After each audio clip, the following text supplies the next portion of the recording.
सभी व्यूअर्स का वेलकम करता हूं वाईटी की डेली एडिटोरियल क्लास में। इस क्लास में मैं आपको बताता हूं कैसे इंग्लिश को लॉजिक और कॉन्फिडेंस के साथ सीखा जा सकता है, कैसे न्यूज़पेपर को पढ़ करके आप अपने एग्जाम की इंग्लिश को मार्क्स को सिक्योर कर सकते हैं। आपका पूरा एग्जाम पेपर इसी न्यूज़पेपर से मैं निकाल करके दिखाऊंगा। हर क्वेश्चन के हर लाइन के पीछे के कॉन्सेप्ट को बताऊंगा और आपसे सवाल भी पूछूंगा, है ना। कोशिश करें इसको एक एज अ वर्कशॉप लेने की। अपने हाथ में एक नोटबुक और पेन को रखेंगे, आप 6 से 8 घंटे की लर्निंग मेरे साथ पौने घंटे में ले सकते हैं। शुरू करें उसी खास अंदाज में। लुक बैक इन रिलीफ नाम के इस एडिटोरियल को मैं शुरू करने वाला हूं। जो लोग नए हैं उनसे गुजारिश करूंगा जरूर चैनल को सब्सक्राइब करना। जिस क्लास में तुम यहाँ पहुंचे हो ना, माई होप एंड एक्सपेक्ट वो तुम्हारी आज अगर के पूरी होती है। इंग्लिश को कैसे बिगनर लेवल से सीखा जाए। कह रहा लुक बैक करना है, पीछे मुड़ करके देखना है इन रिलीफ के अंदर। अब जबकि रिलीफ मिल गया है, हमें राहत मिल गई है, अब करना है हमें लुक बैक, पीछे मुड़ करके देखना है। अब देखो किसने किसको राहत दी और क्यों देखना है पीछे मुड़ के, ये हमें इससे मालूम नहीं चलेगा। इसके लिए पढ़ना पड़ेगा टाइटल पैराग्राफ को। कह रहा introspection on the lapses that led to migrant labour crisis is in order. Introspection जो है ना, अब ये वर्ड मैंने आपको बताया हुआ पहले भी। इंट्रो मतलब अंदर, स्पेक्ट मतलब देखना, इंट्रोस्पेक्शन मतलब अपने अंदर झांक करके देखना। कह रहा इंट्रोस्पेक्शन जो है ना, लैप्सेस के ऊपर, उन गलतियों के ऊपर, उन जो है ब्लंडर्स के ऊपर, मिस्टेक्स के ऊपर, वो ब्लंडर्स जो हमें लीड टू कर गए, वो ब्लंडर्स जो हमें पास्ट टेंस में ले गए आगे, और कहां तक, माइग्रेंट लेबर क्राइसिस तक। इस बड़ी आफत तक माइग्रेंट लेबर्स की है ना, कितने परेशान हुए हैं सबके सब लेबर्स। कह रहा है जो इंट्रोस्पेक्शन है ना इन गलतियों के ऊपर, इज इन ऑर्डर। ये इंट्रोस्पेक्शन है पूरी तरह से ऑर्डर में है। ये इंट्रोस्पेक्शन बिल्कुल एक जो है ना अपने आप में सही है। तो हमें अपने अंदर झांक करके अब देखना चाहिए ये क्राइसिस क्यों आया था, आगे फ्यूचर के अंदर कभी भी ऐसी सिचुएशन आए तो इस क्राइसिस से हमें कैसे निपटना है। आई थिंक समझ गए होंगे सेंटेंस का मतलब। आ जाओ सेंटेंस के अंदर की ग्रामर में, वोकैबुलरी में। अब एक चीज मैं आपसे शेयर करता हूँ। जो लोग ऐसा बोलते हैं सर हमें नहीं समझ में आता है कब इन आ जाता है, कब ऑन आ जाता है, कब लैप्स लगाना है, कब इंट्रोस्पेक्शन लगाना है ना, किसकी पोजीशन क्या होगी। आपको मैं एक फॉर्मूला बताता हूँ। इंग्लिश के अंदर subject verb object preposition object एक फॉर्मूला होता है। उस फॉर्मूला से आप हर वर्ड को उसकी औकात दिखा सकते हो। आप हर वर्ड की जगह को डिटरमिन कर सकते हो क्या वो सही लगा है और अपनी सही जगह पे है या नहीं। अब देखो मैं इससे ही आपको पार्सिंग करके दिखा रहा हूँ, इसको बोलते हैं पार्सिंग, है ना। पूरे सेंटेंस को ब्रेक करके दिखा रहा हूँ। हर रोज मैं नहीं कर सकता इस एक्सरसाइज को, आज ध्यान दें आप। हर वर्ड को मैं उसकी जगह बताऊंगा। शुरू करें। देखो इंट्रोस्पेक्शन एक नाउन है। अगर ये एडजेक्टिव होता तो उसके बाद में एक दूसरा नाउन आ रहा होता, अकेले आ रहा है तो ये खुद ही एक नाउन है। अच्छा ये नाउन है ना, इसके पहले कोई वर्ब नहीं आ रही, इसके पहले कोई प्रपोजिशन नहीं आ रही, तो ये आवारा नाउन। आवारा नाउन मतलब किसी से बाइंड नहीं हुआ है। अगर ये आवारा नाउन है ना तो मोस्ट प्रोबेबली ये हमारा सब्जेक्ट है। शुरू में आ रहा है तो मुझे पूरे चांसेस इसी के सब्जेक्ट होने के लग रहे हैं, ठीक है ना। इंट्रोस्पेक्शन अच्छा किस पे, on the lapses. On preposition को एक ऑब्जेक्ट चाहिए था, हमने लैप्सिस नाम का एक कॉमन नाउन इसको ऑब्जेक्ट दे दिया। इंग्लिश में नाउन प्रोनाउन और जेरेंडी ऑब्जेक्ट बनने का काम करते हैं, ये बन गया ऑन प्रेपोजिशन का ऑब्जेक्ट। अभी तक कहानी बिल्कुल सही। दैट क्या होता है, एक रिलेटिव प्रोनाउन है। यहाँ पे लैप्सिस के बारे में कुछ बता रहा है, कह रहा है वो वाले लैप्सिस दैट जो कि लीड टू कर गए। तो प्रोनाउन आया तो उसकी एक वर्ब जरूर आएगी, हमारे पास वर्ब आ गई लीड की सेकंड फॉर्म लेट। लेट अपने बाद फिक्स प्रीपोजिशन टू लेती है। टू यहाँ पे एक प्रेपोजिशन है, ये भी अपने बाद एक ऑब्जेक्ट को लेगी। हमारे पास एक पूरा ऑब्जेक्ट है माइग्रेंट लेबर क्राइसिस। ये पूरा एक कंपाउंड नाउन है क्योंकि इसमें ये माइग्रेंट लेबर और क्राइसिस अलग अलग नहीं है, ये सब एक जैसे हैं। जैसे लेमन टी, जैसे स्पोर्ट्स कार, जैसे गोल्ड मेडल, जब एक से ज्यादा नाउन एक साथ मिलकर के आ जाएं उनको बोलते हैं कंपाउंड नाउन। तो ये टू प्रीपोजिशन का ऑब्जेक्ट है माइग्रेंट लेबर क्राइसिस, है ना। यहाँ पे माइग्रेंट और लेबर दोनों के दोनों एडजेक्टिव का काम कर रहे हैं इस क्राइसिस के लिए, बावजूद इस लेबर के एक नाउन होने के। चलो अब आ गया इस, अच्छा ये किसकी वर्ब है भाई, पीछे जो तुम हमारा नाउन छोड़ के आए हो ना, ये उसकी वर्ब है। कोई भी सब्जेक्ट ऐसा नहीं होगा जिसकी कोई वर्ब ना हो। इंग्लिश में हर नाउन को कुछ ना कुछ चाहिए, तो इस नाउन को हमने दे दिया इस नाम की वर्ब को। बी फैमिली की वर्ब है, अकेले आई है, बन गई मेन वर्ब, इसको बोलेंगे लिंक वर्ब। इन एक प्रपोजिशन है, ऑर्डर इसका ऑब्जेक्ट है। ये इज लिंकिंग वर्ब है, सब्जेक्ट और सब्जेक्ट कॉम्प्लीमेंट को दोनों को मैच करवा रही है। अब दो रास्ते हैं आपके पास, या तो आप इस लॉजिक को समझ लो, हर चीज आपके लिए आसान हो जाएगी। आप तोड़ कर करके बता दोगे सेंटेंस के अंदर भाई ये गलती है सेंटेंस के अंदर। एरर है ना, सेंटेंस में से चीख करके बाहर आया करेगी आपके सामने क्लोज टेस्ट के अंदर कि मेरे इस ब्लैंक में ये डालो तुम, है ना। एक तो ये तरीका है।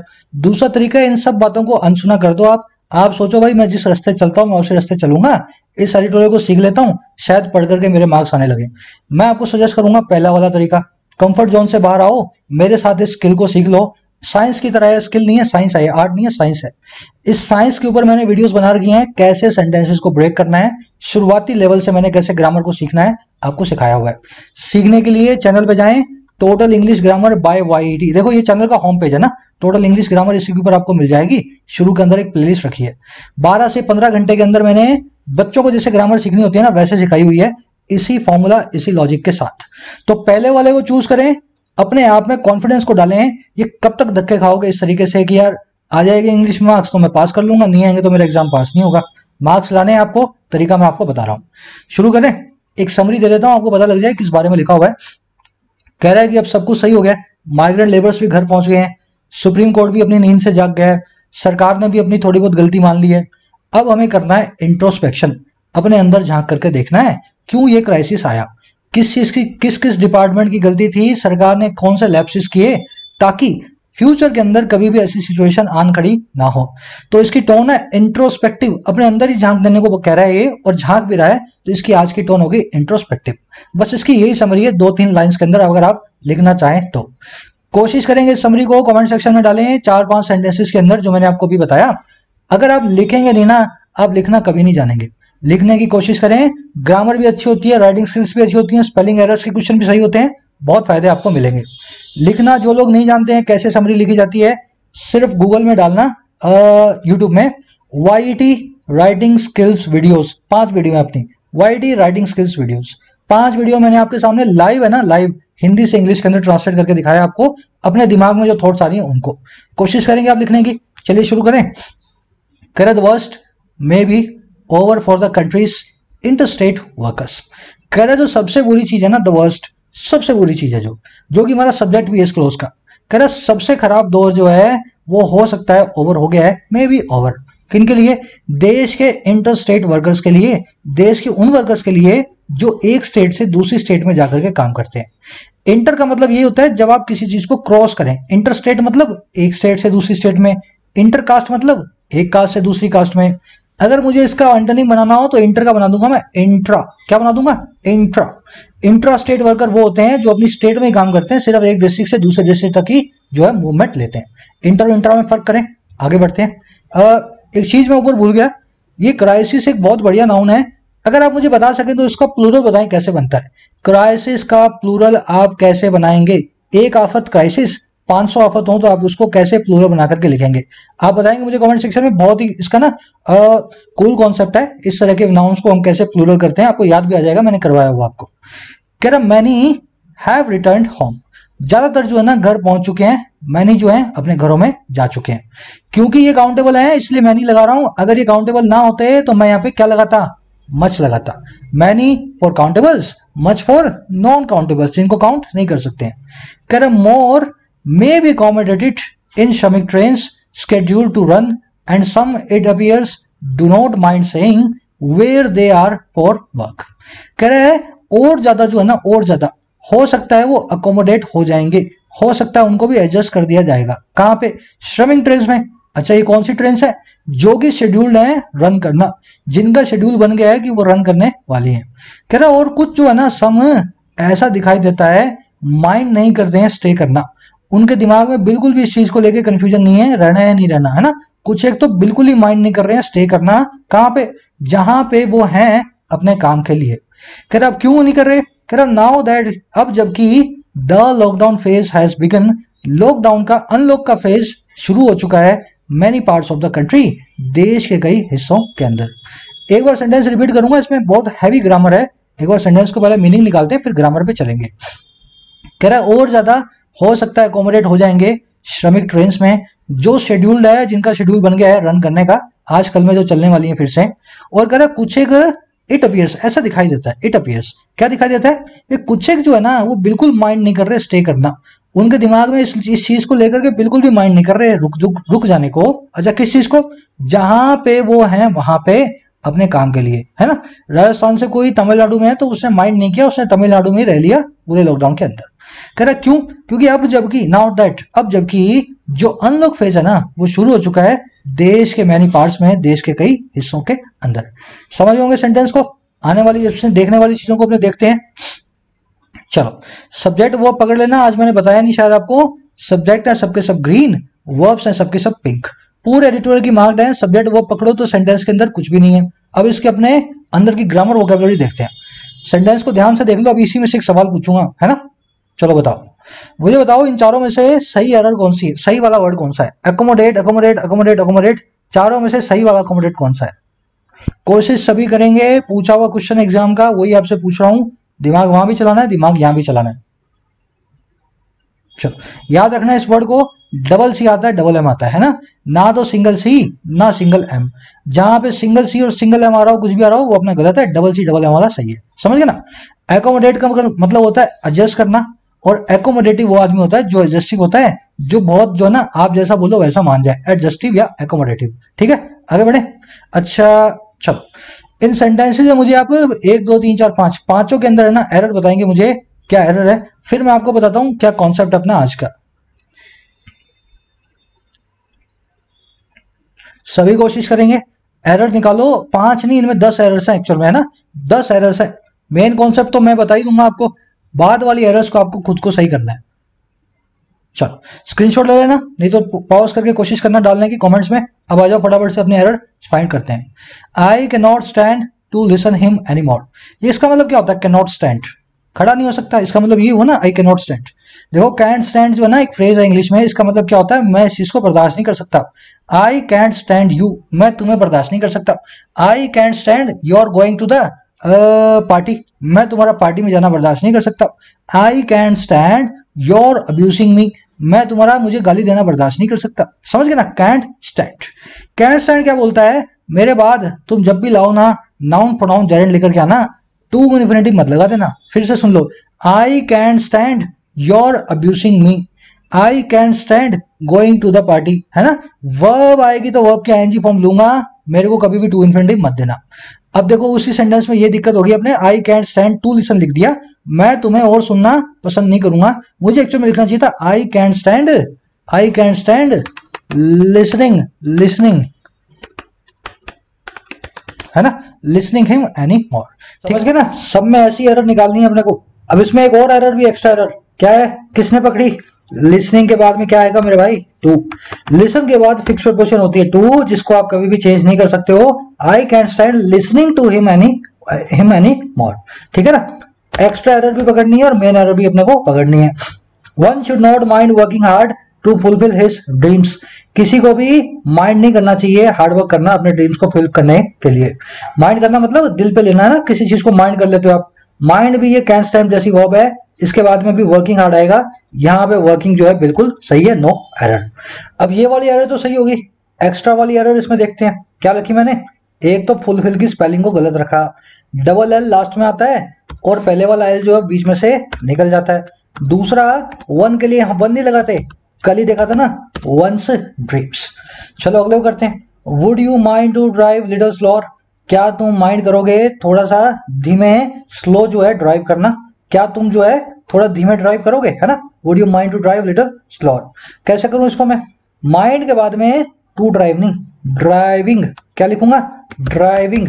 अभी बताया ना ऊपर, कैन स्टैंड, माइंड, ये सब ऐसी वर्ब्स हैं, तो driving little slower. Additional error क्या है, लिटिल अपने आप के अंदर एक नेगेटिव क्वांटिटी होती है, मैं उससे कुछ पॉजिटिव उम्मीद कर रहा हूं। लिटिल मतलब ना के बराबर, है ना, हमें क्या लिखना चाहिए, a little slower. Would you mind driving a little slower. अगला क्वेश्चन देख लो। चलो ऐसा करते हैं, अगला और जो दूसरा है ना, ये दोनों के दोनों आप सोल्व करेंगे। ये कैंट हेल्प भी ऐसी वर्ब है, और ये जो है ना spend time, spend a lot of time, ये भी ऐसी वर्ब है। इन दोनों सेंटेंसेस को आप फटाफट सोल्व करें। इसके अंदर से ये वाली एरर भी निकालनी है, और कोई एडिशनल एरर जो मैंने रखी है उसको भी आपको आइडेंटिफाई करना है। दोनों सेंटेंसेस में इस एरर को आपको ढूंढना है, 4 एरर्स निकलेंगी, कमेंट सेक्शन में डालना। रिप्लाईज मेरे आपको रोज मिल जा रहे हैं कम्युनिटी टैब के अंदर। बढ़े आगे, चलो।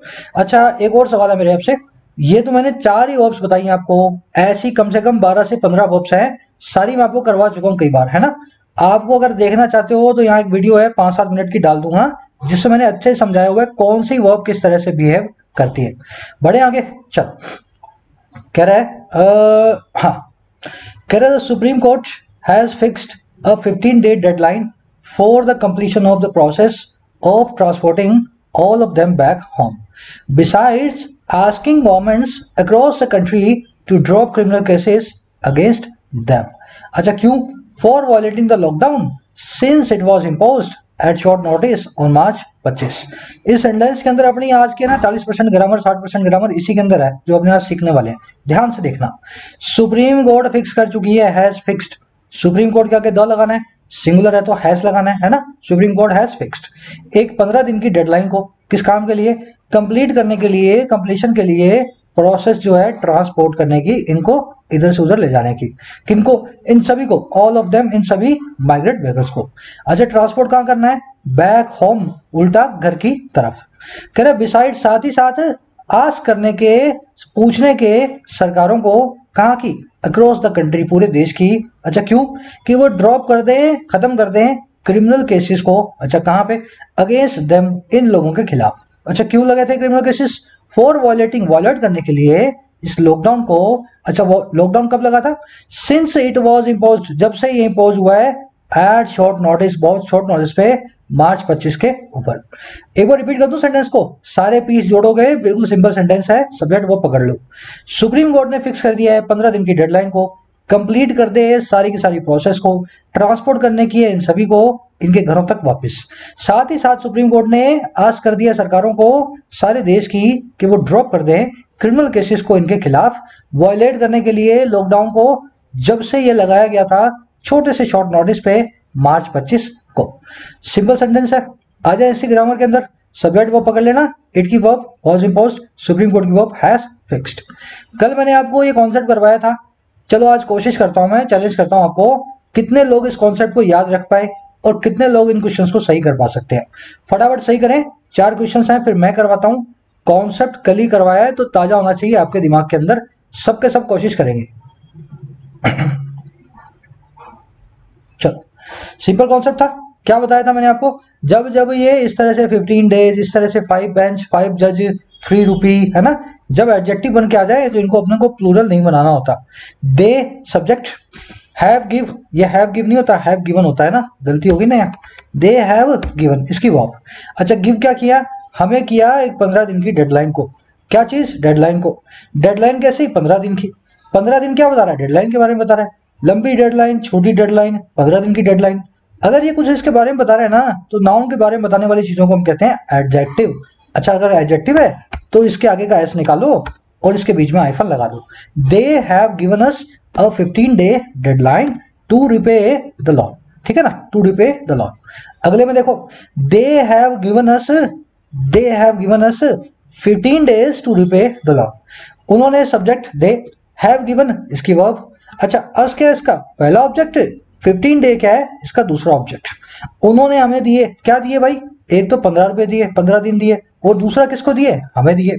ये 15 डेज एक ऑब्जेक्ट है गिवन वर्ब का, ऐसी वर्ब है जो 2 ऑब्जेक्ट लेती है, गिव, है ना। अगर ये वर्ब का ऑब्जेक्ट है ना तो ये एडजेक्टिव नहीं है, एडजेक्टिव नहीं है तो इसको 15 डे नहीं बना सकते। इसको क्या रखना पड़ेगा, इसको 15 डेज ही रखना पड़ेगा। दे हैव गिवन अस, जो हमें दिया वो 15 डेज हैं, टू रिपे द लोन। समझ गए ना कॉन्सेप्ट को। यहाँ पे एडजेक्टिव था तो एस निकाल दिया, यहाँ पे एडजेक्टिव नहीं है, नाउन है, हमारा ऑब्जेक्ट है वर्ब का, तो हम इस एस को रिटेन रखेंगे। अच्छा कॉन्सेप्ट नंबर 2 बताया था मैंने आपको, 15 days were given to us by them to repay the loan.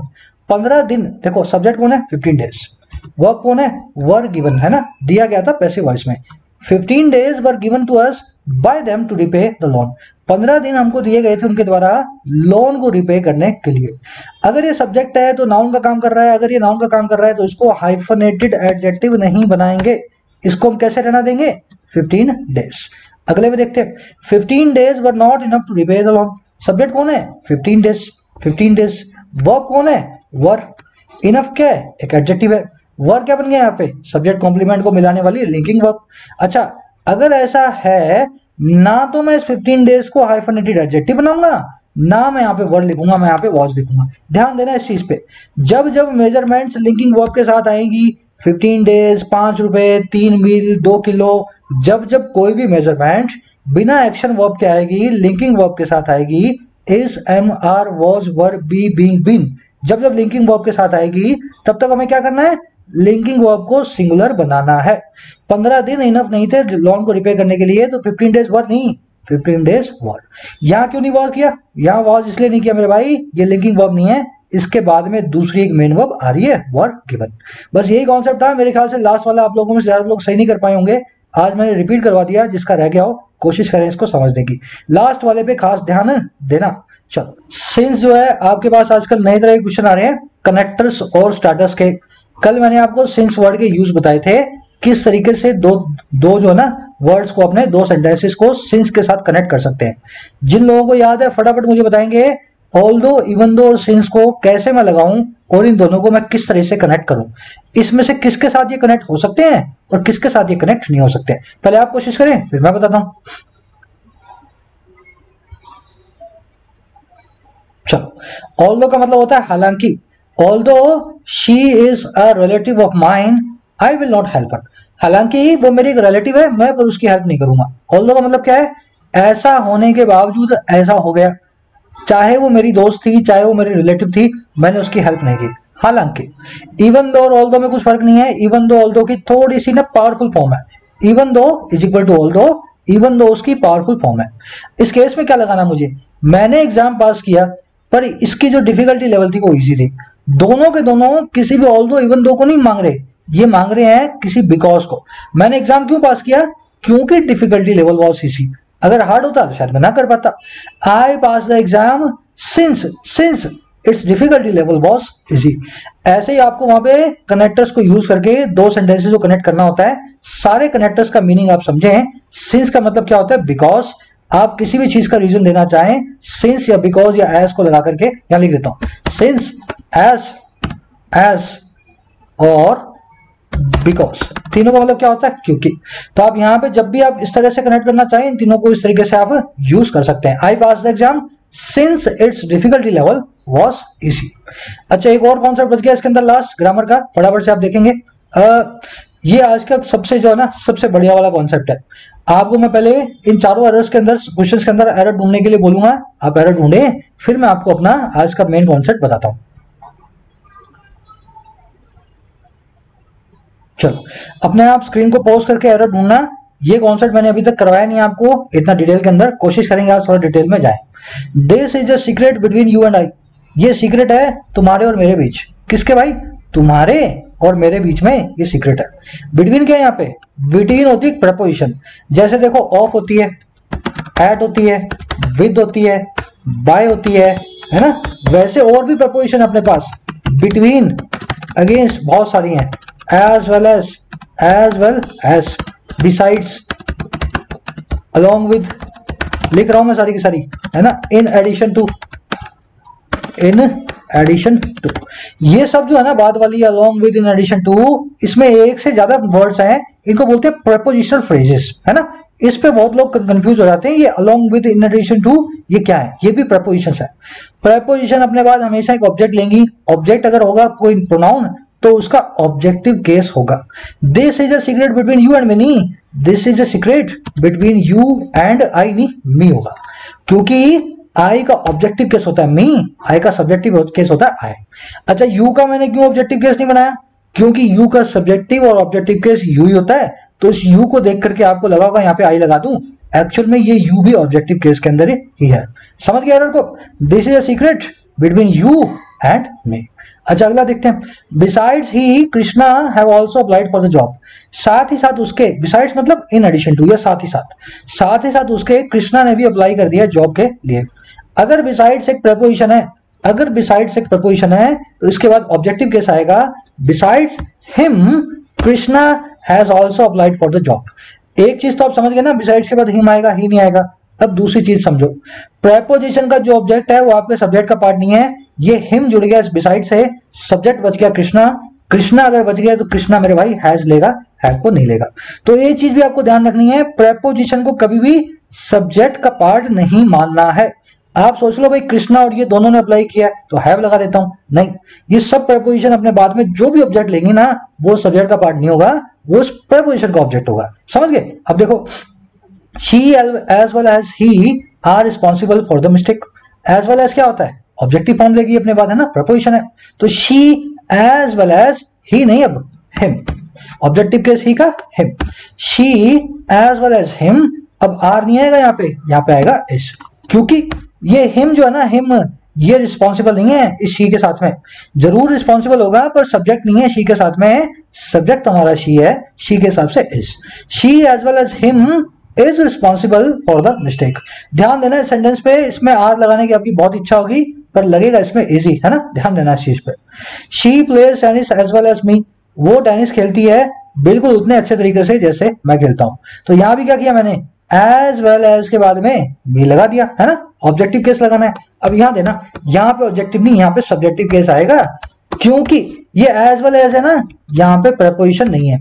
ये क्या है, यहां पे ये काम कर रही है दो चीजों को कंपेयर करने का। जितने अच्छे से वो टेनिस खेलती है ना, उतने अच्छे से ही टेनिस मैं खेलता हूं। She plays tennis as well as I do, है ना, जितने अच्छे तरीके से वो खेलती है उतने अच्छे तरीके से मैं खेलता हूं। तो यहाँ पे इसके बाद कंपैरिजन के लिए हम आई लिखेंगे, डू इसके बाद अंडरस्टूड है, लगाओ चाहे नहीं लगाओ बात सही है, समझ गए। अब एक सवाल आएगा आपके मन में, सर एज वेल एज यहाँ पे सब्जेक्टिव केस ले रही है, आपने बोल दिया ये कंपैरिजन कर रही है, यहाँ पे आपने एज वेल एज बोल दिया, एक प्रपोजिशन है, मुझे कैसे पता लगेगा। अगर मेरे भाई वर्ब से पहले आ जाए तो प्रपोजिशन है, वर्ब के बाद में आ जाए तो ये क्या काम करेगी, एक जो है ना, जो है कंपैरिजन करने वाली कंजंक्शन का काम करेगी। प्ले वर्ब के बाद में आ रहा है एज वेल एज, तो ये कंजंक्शन है, इस वर्ब के मेन वर्ब के पहले आ रहा है तो ये प्रपोजिशन है, बस इतना ध्यान रखना, समझ गए ना। दूसरा काम, सेंटेंस के अंदर कोई एक्शन हो रहा होगा, अगर एक्शन होगा तभी एज वेल एज आएगा। यहाँ पे रिस्पॉन्सिबल होना कोई एक्शन नहीं है, ये ब्लिंकिंग वर्ब लगी हुई है, इसके अंदर खेलने वाला एक्शन हो रहा है, इसलिए एज वेल एज को हम एक कंजंक्शन मानेंगे। थोड़ा डिटेल में आगे देखेंगे, मेरे ख्याल से इसको रिवाइंड करोगे तो एक बार आपको मोटा मोटा आइडिया मिल जाएगा। इन प्रपोजिशन के बाद या किसी प्रपोजिशन के बाद आपको नाउन का, प्रोनाउन का ऑब्जेक्टिव केस यूज करना होता है। नाउन का तो होता ही नहीं, प्रोनाउन का ऑब्जेक्टिव केस आपको यूज करना होता है। चलो फटाफट से, दो ही क्वेश्चन है, आज ज्यादा लोड नहीं देंगे आपको, फटाफट से दोनों क्वेश्चन को सॉल्व करेंगे आप, यही फॉर्मूला को लगाएंगे। इसके बाद कोई एडिशनल एरर मिले उसको भी बताएंगे, आप मुझे कमेंट सेक्शन में डालें। बढ़े आगे फटाफट से, चलो कह रहे pursuing the lockdown violation charge would have been an exercise in triviality in the face of the desperation. Pursue करना लॉकडाउन के वायलेशन चार्जेस को, पीछे पड़ना इन मजदूरों के लॉकडाउन को वायलेशन करने के लिए, कह रहे जो काम है ना, ये वुड हैव बीन, ये होता एक ऐसी एक्सरसाइज जो होती ट्रिवियलिटी वाली, जिसका कोई मतलब नहीं होता, इनसिग्निफिकेंट वाली चीज होती है ना, ऐसी एक एक्सरसाइज होती है। क्यों, इन द फेस ऑफ, इसको फेस करते हुए, इसको देखते हुए, किसको, द डेस्पिरेशन एंड डिस्पेयर, उस निराशा हताशा को, डिस्पेयर मतलब निराशा, डेस्पिरेशन मतलब हताशा, निराशा और हताशा को, अच्छा कौन सी, this section of the population faced, जिसको पॉपुलेशन के सेक्शन ने फेस किया। तो कह रहे इतने निराश और हताश थे, इतनी निराशा हताशा को उन्होंने फेस किया था कि इन पे लॉकडाउन की वॉयलेशन को अगर हम परस्यू करने लग गए, कोर्ट में इनकी तारीखें डालने लग गए, तो कह रहा है ये एक एक्सरसाइज ट्रिवियलिटी की हो जाती जिसका कोई मतलब नहीं होता। ट्रिवियलिटी वर्ड को नोट करें, समथिंग ऑफ स्मॉल इंपॉर्टेंस, जो बिल्कुल सिग्निफिकेंट ना हो, इनसिग्निफिकेंट हो, बिल्कुल ट्रिवियल हो, बिल्कुल ना के बराबर जिसकी इंपॉर्टेंस हो। बढ़े आगे, कह रहा not with standing lingering criticism that the supreme courts intervention on it's motion may have come too late, there ought to be a sense of relief over the improvement in their solution। कह रहे not with standing, बावजूद इस चीज के, not with standing मतलब नहीं, with साथ में स्टैंडिंग खड़ा हूं, बावजूद इसके होने के मैं इसके साथ नहीं खड़ा हूं, ऐसे याद रखें इसको, डिस्पाइट बोल दो, इंस्पाइट बोल दो। कह रहे बावजूद लिंगरिंग क्रिटिसिज्म के, ऐसी आलोचना के जो लंबे समय से होती आ रही है, लिंगरिंग है, लॉन्ग लास्टिंग है। अच्छा कौन सी आलोचना, वो ये कि जो सुप्रीम कोर्ट का इंटरवेंशन है ना, जो सुप्रीम कोर्ट का दखल अंदाजी है ऑन इट्स मोशन, अपने मोशन के ऊपर, अपने आप से, कह रहा मे हैव कम लेट, हो सकता है कम जो है लेट आई हो सकता है सुप्रीम कोर्ट ने बहुत देरी कर दी हो इंटरवेंट करने में ऑन इट्स मोशन, अपने आप से, अपने मोशन पे। कह रहा बावजूद इस चीज के हुआ क्या, देयर ऑट टू बी, एक होनी चाहिए देयर, वहां पे a sense of relief, relief का एक सेंस है ना, थोड़ा सा रिलीफ हमें जरूर फील होना चाहिए, किसके ऊपर, over the improvement in their situation, improvement के ऊपर इनकी सिचुएशन के अंदर। कह भले ही सुप्रीम कोर्ट ने बहुत लेट कर दिया, हमें इस चीज का खेद है, फिर भी हमारे पास थोड़ा रिलीफ है कि अब जो है सारा का सारा मामला शांत हो गया है, ये लोग अपने घर पहुंच गए हैं। सेंटेंस में देखने वाली चीज, नॉट विद स्टैंडिंग मैंने आपको बता दिया ना, देखो कंजंक्शन सब बता रहा हूं मैं आपको, कनेक्टर स्टार्टर में काम आएंगे, इनको लिखते जाओ। नॉट विद स्टैंडिंग मतलब बावजूद इस चीज के, है ना। अच्छा लिंगरिंग क्या होता है, long lasting, persisting, elongated, protracted, जो चीज बहुत लंबे समय से चल रही हो उसको कहते हैं लिंगर करना, लंबे समय तक चलना। अच्छा ऑट टू, ऑट के बाद हमेशा टू आएगा, पर जब जब नॉट आएगा इस टू से पहले लगाना, ऑट टू नॉट नहीं होता, ऑट नॉट टू होता है। बाकी केसेस के अंदर ऑट के बाद टू लगाना। तो दो रूल है अपने पास, ऑट के बाद टू तो लगाना है, पर जब जब आपको नॉट लगाना हो ना तो इस टू के बीच में नॉट लगाना, टू के बाद में नॉट मत लगाना। चलो आगे बढ़ते हैं। Going by official claims by the centre, as many as 5722 lakh migrant workers have returned to their hometowns from the states. Going by के हिसाब से, गोइंग बाय मतलब के हिसाब से, अच्छा किसके, सरकारी क्लेम्स के दावों के, किसके द्वारा, सेंटर के द्वारा। करे इसके हिसाब से ना 57.22 लाख माइग्रेंट वर्कर है ना रिटर्न कर चुके हैं, पहुंच चुके हैं, वापस आ चुके हैं अपने घर टाउन में, होम टाउन में, फ्रॉम द स्टेट्स, उन स्टेट से। अच्छा कौन सी states, in which they have been earning a living, उस स्टेट से जहां पे वो एक लिविंग को, एक रोजी रोटी को अर्न कर रहे थे, पैसे को कमा रहे थे। तो सेंटर कह रहा है 57.22 लाख या 2-2 लाख जो है ना, इतने माइग्रेंट वर्कर्स को हमने अपने घर अभी तक भेज चुके हैं। देखो ग्रामर मैं इसलिए साथ साथ करवाता हूं ताकि अब लाइव देखें मेरे साथ ग्रामर कैसे अप्लाई होती है ना। ये सब मैं अलग से भी करवा रहा हूं आपको ग्रामर वीडियोस में, पर वहां पे क्या है, सेंटेंसेस नहीं मिलते अपने को। यहाँ सामने हमने सेंटेंस होता है, अपने ग्रामर उसमें लगा के देखते हैं, तो एक्सपेरिमेंट जैसा हो जाता है आपका, वर्कशॉप जैसा है ना। कोशिश करें ग्रामर को इसी तरीके से सीखने की। Correct, given the scale of the unprecedented misery million of them found themselves in over the last 2 months, the idea that both authorities and the courts are making an effort to ameliorate their living condition is an undoubted source of comfort and relief.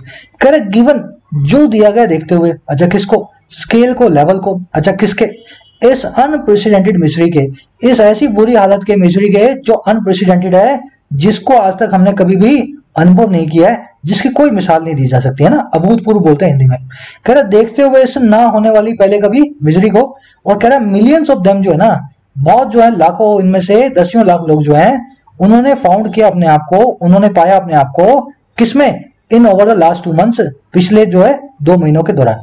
ये misery की बता रहे हैं, कह रहा है देखते हुए स्केल को, इस अनप्रेसिडेंटेड मिजरी को, जिसमें इन्होंने दसियों लाख लोगों ने अपने आप को पाया पिछले 2 महीनों के दौरान। कह रहे इसको देखते हुए हुआ क्या, द आइडिया, ये आइडिया, दैट वो ये की, बोथ अथॉरिटीज एंड कोर्ट, दोनों सरकार और कोर्ट जो है ना, आर मेकिंग, बना रही हैं एक एफर्ट को, एक कोशिश को, एम्बिलियोरेट करने के लिए, शांत करने के लिए, उनकी लिविंग कंडीशन को आसान बनाने के लिए। कह रहा है ये आइडिया जो है ना, ये एक undoubted source of comfort and relief है, बिना किसी डाउट के हमें कंफर्ट और रिलीफ देने वाला एक स्रोत है। समझ गए सेंटेंस को, थोड़ा कॉम्प्लिकेटेड है, एक बार कोशिश करें फिर से देखने की। देखते हुए स्केल को, आज तक नहीं हुई ऐसी मिजरी को, ऐसी बुरी हालत को, वो मिजरी जिसमें इन लाखों, दसियों लाख लोगों ने अपने आप को पाया पिछले 2 महीने के दौरान। कह रहे इसको देखते हुए, ये जो आइडिया है ना, ये वास्तव में बहुत source of comfort and relief है। अब आइडिया क्या है वो इसने बताया कि बहुत, दोनों अथॉरिटियां और जो कोर्ट्स हैं, हमारी जो अदालतें हैं, वो कोशिश कर रही हैं एक काम करने की, जो कि है आसान बनाने का, एम्बिलियोरेट करने का उनकी लिविंग कंडीशंस को। कह रहे ये बहुत ही रिलीफ पहुंचाने वाली बात है। अब आ जाओ सेंटेंस की ग्रामर में, यहाँ पे बताना मुझे, देम सेल्व्स रिफ्लेक्सिव प्रोनाउन है, एम्फेटिक प्रोनाउन है। Millions of them found, reflexive pronoun है देमसेल्फ या एम्फेटिक प्रोनाउन है। देखिए देमसेल्व्स यहाँ पे रिफ्लेक्सिव प्रोनाउन है, कैसे पता लगा, वर्ड के इमीडिएटली बाद आ रहा है, वर्ब के पहले होता है, सेंटेंस के लास्ट में होता है, तो एम्फेटिक प्रोनाउन होता है।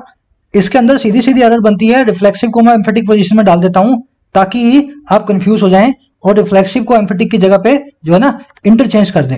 ये मैंने कॉन्सेप्ट आपको बड़े डिटेल में करवाया ग्रामर सीरीज के अंदर, अगर आपने फॉलो नहीं किया तो आप मिस कर रहे हैं, जरूर से इन चीजों को आप फॉलो करें लॉजिक के साथ। एम्बिलियोरेट करना होता है किसी की हालत को आसान बनाना, तो सारे इसके सिनोनिम है, पैसिफाई, मॉलिफाई, एसयूएच, किसी की हालत को आसान बनाना, किसी को रिलीफ पहुंचाना, ठीक है ना, एम्बिलियोरेट। आगे बढ़ते हैं, कह रहा what stands out in the response of the union government to the crisis and to the myriad voices that raise concern over the tribulation of such a large section of society citizens is the ferocity and bullheadedness with which it sought to deny the magnitude of their suffering।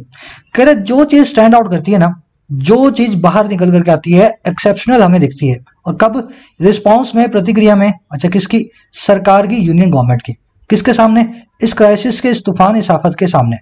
कह रहा और जो बहुत सारी myriad voices आ रही हैं, बहुत सारी जो अलग अलग आवाजें आ रही हैं, जिन्होंने कंसर्न को रेज किया, जिन्होंने इस चिंता को उठाया, किसके ऊपर, इन ट्रिबुलेशंस के ऊपर, इन परेशानियों के ऊपर, और किसकी, एक such a large section of citizens की, इतने बड़े हिस्से की हमारे नागरिकों के। कह रहे जो चीज स्टैंड आउट करती है ना, जो चीज बाहर निकल करके आती है इज, अब उसकी वर्ब आ गई इज, वो चीज है फेरोसिटी, बर्बरता, निर्दयता, क्रुएल्टी और बुल हेडेडनेस, है ना, अड़ियलपन।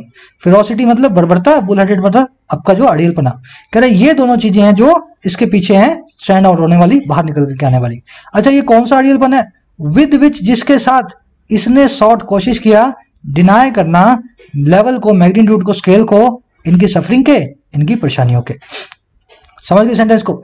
जो चीज सरकार के रिस्पांस में इस क्राइसिस के सामने बाहर निकल करके आती है और बहुत सारी आवाजों में से निकल करके आती है जिन्होंने रेस किया था कंसर्न को, परेशानियों ट्रिब्यूलेशंस के ऊपर, समाज के इतने बड़े एक वर्क की। कह रहे ये वो चीज है सरकार की फेरोसिटी, सरकार की बर्बरता और सरकार का अड़ियलपना, जिसके साथ इसने कोशिश की कि मना कर दूं स्केल को, लेवल को, मैग्नीट्यूड को, इन लोगों की सफरिंग के, इन लोगों की परेशानियों के।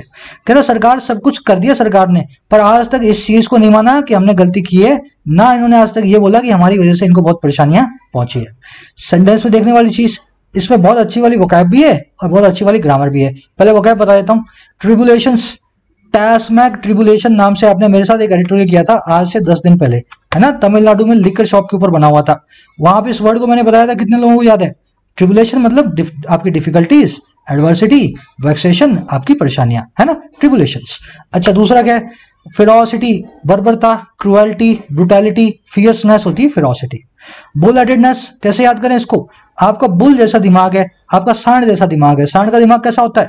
नहीं मानेगा तो नहीं मानेगा, आप उसको जो है लाठी से मारोगे तभी वो जाएगा, बुल हेडेडनेस। तो इसी के लिए मेरे पास सिनोनिम है अड़ियलपने के लिए, स्टबर्ननेस, एडमेंस और रिलेंटलेसनेस, है ना। सबका काम यही है, जब आप बहुत अड़ियल हो जाओ ना, इस चीज को बताते हैं आपकी इस क्वालिटी को। कह रहा है chastened by open criticism from former members of the higher judiciary as well as many senior lawyers and jurists. The top court has sought to redeem its stature by a series of direction. Chest होने के बाद, चेस्टन का मतलब क्या होता है? आपको मैं डांट फटकार करके आपको सही रास्ते पे ले आऊं। तो चेस्टन होने का मतलब क्या है? बहुत क्रिटिसिज्म के बाद जब आप सही रास्ते पे आते हो, करेक्ट हो जाते हो, डिसिप्लिन हो जाते हो, चेस्टन हो जाते हो।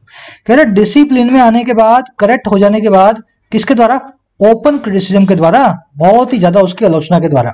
किसके द्वारा आलोचना किसने की? Former members of the higher judiciary के, पुराने हमारे रिटायर्ड जजेस ने जो आलोचना की।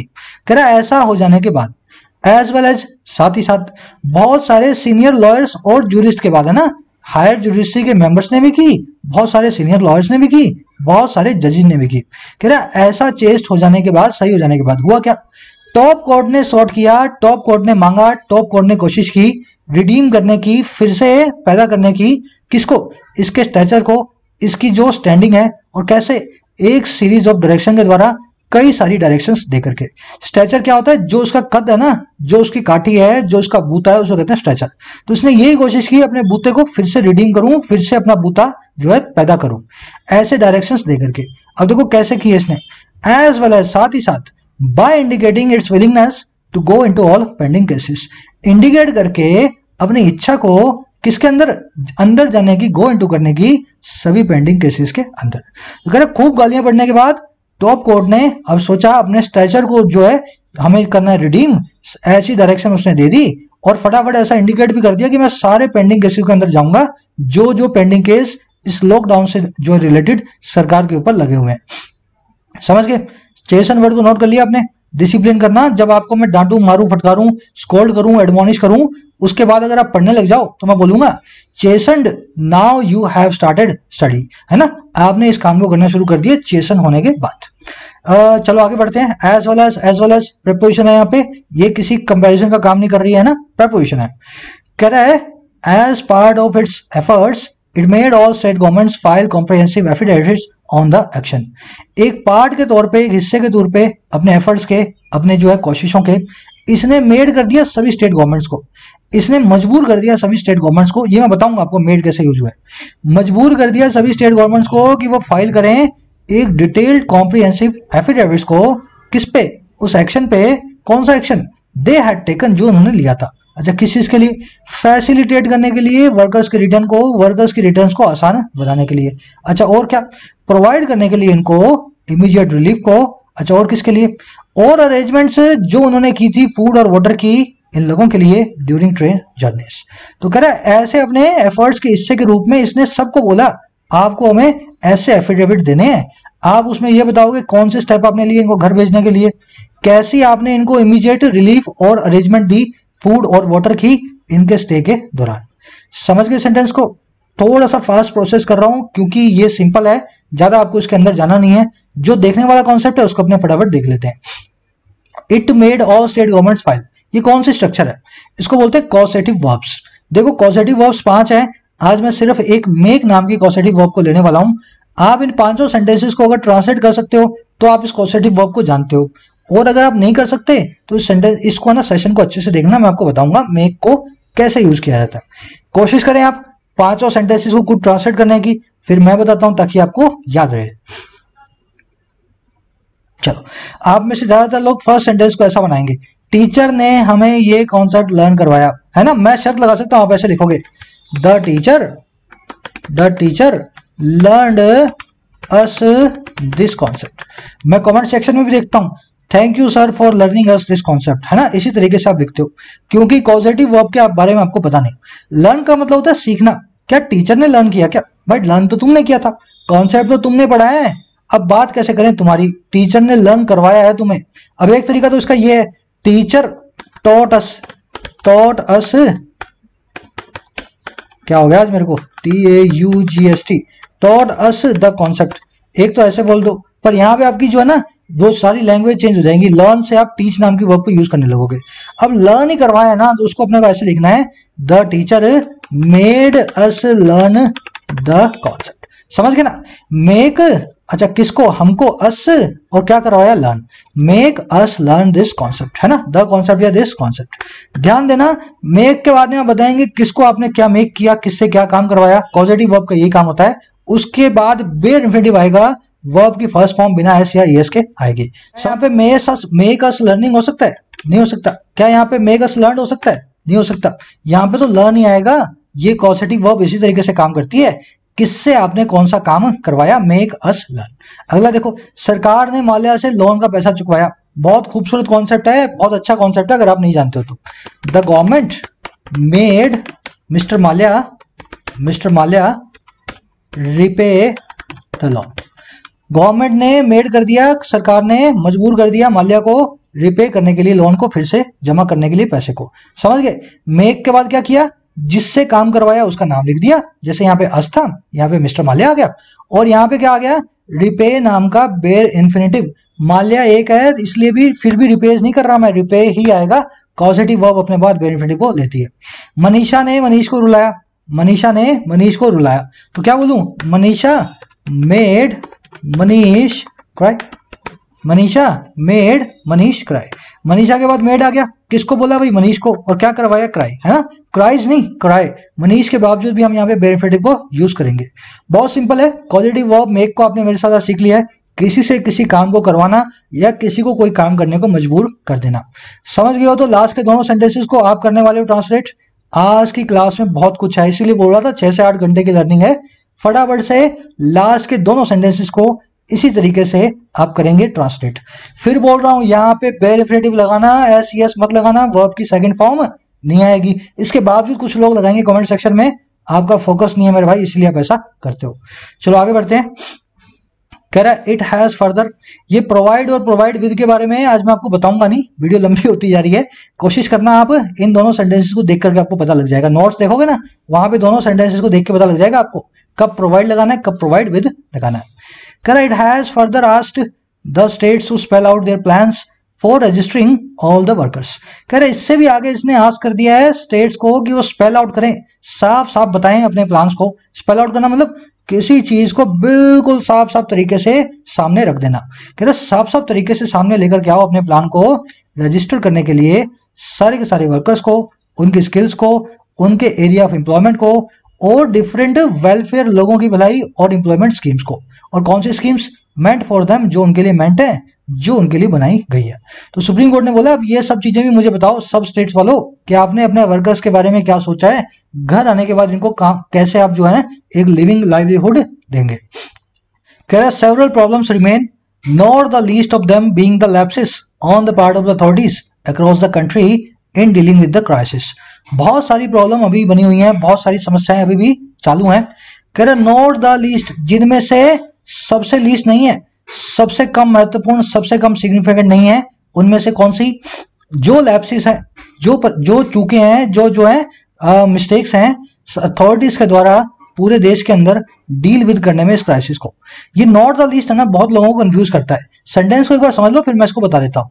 बहुत सारी प्रॉब्लम अभी बनी हुई है, जिसमें से ये वाली छोटी नहीं है, इसको लीस्ट मत समझना, ये सबसे वाली जो है कम इंपॉर्टेंट नहीं है, और वो है लैप्सिस है अथॉरिटीज के हिसाब से, जो हमारी सरकार है उसकी जो गलतियां हैं पूरे देश में निपटने में, डील विद करने में इस क्राइसिस से। ये नॉट द लिस्ट को आप कहां सुनते हैं? बहुत बार आप ऐसा देखेंगे, जैसे कोई अवार्ड शो चल रहा है, last but not the list. इसका मतलब क्या है? नाम जरूर लास्ट में आ रहा है, इनका नाम जरूर लास्ट में आ रहा है, पर इनको कम मत समझना, इनको ऐसा मत समझ लेना इनका कुछ मतलब नहीं है इसलिए इनको लास्ट में लिया है। इनका कोई लास्ट में लाने का हमारा कोई जो था ना इंटेंशन नहीं था, किसी को तो लास्ट में लाना था, इसलिए इनका नाम जो है लास्ट में हम ले रहे हैं। तो last but not the list का मतलब यही होता है, ऐसा मत समझना इनकी कोई इंपॉर्टेंस नहीं है, इनकी बहुत इंपॉर्टेंस है।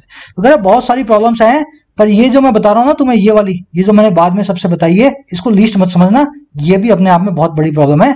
सरकार जो अच्छे से डील विद नहीं कर पा रही क्राइसिस के साथ, समझ गए ना, last but not the list को। कह रहे the इनएडिक्वेसीज of facilities for registering and identifying those who wish to travel and the paucity of timely information and effective communication relating to the movement of trains and their destinations were other issues। अब बस सारे के सारे issues बता रहा है एक एक करके, सेंटेंस थोड़ा सा लंबा है, सब्जेक्ट वो अब इसकी पकड़ते जाओ। कह रहा है जो इनएडिक्वेसी है, जो कमियां हैं, इनएडिक्वेसी मतलब जहां पे आप एडिक्वेट नहीं रहे, जहां पे आप पूरे नहीं पड़े। कह रहा है जो कमियां हैं किसकी? फैसिलिटीज की। किस चीज के लिए? रजिस्टर करने के लिए और पहचानने के लिए, आइडेंटिफाई करने के लिए। किनको? उन लोगों को जिन्होंने विश किया था ट्रैवल करने को, जिन्होंने अपनी इच्छा जाहिर की थी घर जाने की। कह रहा है एक तो ये चीज, और कह रहा है दूसरी जो पॉसिटी है ना, जो कमी है, जो शॉर्टेज है, सही टाइमली इंफॉर्मेशन की और इफेक्टिव कम्युनिकेशन की, असरदार तरीके से बातचीत की। और किससे related? Relating to movement of trains और उनकी डेस्टिनेशन से रिलेटेड जो कम्युनिकेशन है उसकी कमी। कह रहा है ये जो इनएडिक्वेसी है ना और जो पॉसिटी है, ये दोनों जो हमारे सब्जेक्ट हैं इसकी वबागी बन। कह रहा है ये थे अदर इश्यूज, दूसरे इश्यूज। तो ये भी और इश्यूज हैं, इसके अलावा भी हमारे पास ये सारे के सारे इश्यूज आज भी बने हुए हैं। देखने वाली चीज सेंटेंस के अंदर, हु की वर्ब तो आगे विश, इनएडिक्वेसी एंड द पॉसिटी, दो के दो नाउन मिलकर के एंड कंजंक्शन से हमारी इस वर्ब का सब्जेक्ट बन बैठे। दो मिले इसीलिए मैंने वर्ब को वर्ब लिखा है, वाज नहीं लिखा, क्योंकि प्लूरल थी इसलिए मैंने वर्ब को लगाया है ना। अच्छा, अदर के बाद में हमेशा क्या लगाएंगे आप? हमेशा प्लूरल नाउन्स को यूज करेंगे। अदर इश्यूज होता है, अदर इश्यू नहीं होता। अनदर के बाद में सिंगुलर, अदर के बाद में प्लूरल। कह रहा ओवरऑल कुल मिलाकर के the court's belated intervention has occasioned a moment of much needed introspection for everyone. कुल मिलाकर के सरकार, कोर्ट का जो अपने अदालतों का बिलेटेड इंटरवेंशन है ना, देरी से आई हुई दखल अंदाजी है, इसने ओकेजन कर दिया है। अब देखो ओकेजन करना क्या होता है? मौका पैदा कर देना। इसने मौका पैदा कर दिया है ना, किस चीज का? एक ऐसी मोमेंट का, एक ऐसे क्षण का, एक ऐसे पल का जो है बहुत ज्यादा मच नीडेड इंट्रोस्पेक्शन का, अपने अंदर झांकने का। और किसके लिए? फॉर एवरीवन, हर एक के लिए। अच्छा, कौन हर एक? जो कंसर्न है, जो रिलेटेड है। कह रहा है किससे? इनके रिस्पॉन्सेज से, अपनी प्रतिक्रियाओं से। अच्छा, और किससे? अपने एटीट्यूड से, और शॉर्ट कमिंग से, अपनी कमियों से। तो कह रहा है इस इंटरवेंशन ने हमारा झकझोर दिया, अंदर से इंट्रोस्पेक्ट कर दिया हमें, हर एक उस इंसान को जिसके कोई रिस्पॉन्स का चक्कर है, कोई एटीट्यूड का चक्कर है, या शॉर्ट कमिंग का चक्कर है, जो कि रिलेटेड है इन तीनों चीजों से, इस पूरे माइग्रेंट लेबर क्राइसिस के अंदर। शॉर्ट कमिंग होती है आपकी कमियां, आपकी इनएडिक्वेसी। शॉर्ट कमिंग और इनएडिक्वेसी एक दूसरे के दोनों है सिनोनिम, है ना। लैप्स भी इसको हम लिख सकते थे शॉर्ट कमिंग को। थोड़ा सा कॉम्प्लिकेटेड था क्योंकि सेंटेंसेस थोड़े लंबे थे। ग्रामर आज हमने थोड़ी अच्छी डोज ले ली है, भारी वाली। हो सकता है प्रोबेबली मुझे कई वाले कॉन्सेप्ट्स को ना बाहर निकालना पड़े। मेरे को ये लास्ट में हो जाता है यार, 50 मिनट के अंदर सारी चीजों को मैं समझा भी दूं, है ना, जितने ज्यादा ग्रामर कॉन्सेप्ट ले पाऊं, और वीडियो भी 40-50 मिनट से ऊपर ना जाए। तो कॉन्सेप्ट तो बहुत सारे होते हैं, तो मैं हर रोज जो है ना 20-30% कॉन्सेप्ट्स को समझाने के बावजूद एडिटिंग के अंदर निकाल देता हूँ। होप करते हैं आज कितना रहेगा, देखते हैं, बाद में मालूम चलेगा अपने को। अच्छा लगा हो तो जरूर से कमेंट सेक्शन में मुझे बताएं, समरिया डालो, सारे के सारे आंसर डालो। सुबह 11 बजे आंसर भी आपको मिल जाएंगे। स्पेशल वीडियो आज अपलोड करूंगा रात में 11 बजे मेंबर्स के लिए। IBPS क्लर्क और पीओ का मेंस का पेपर कैसे जो है ना, प्री और मेंस के पेपर को हम पूरे को सॉल्व करने वाले हैं। तो मेंबर्स चेकआउट करें, रात को 11 बजे वीडियो अपलोड हो जाएगी। मैंने आज एडिट कर दिया, रिकॉर्ड कर दिया, एडिट करनी बाकी है। इजाजत दे मुझे अगली वीडियो तक के लिए भाई, शेयर जरूर करना इसको, आपके शेयर से चैनल को बहुत हेल्प मिलती है। Signing out.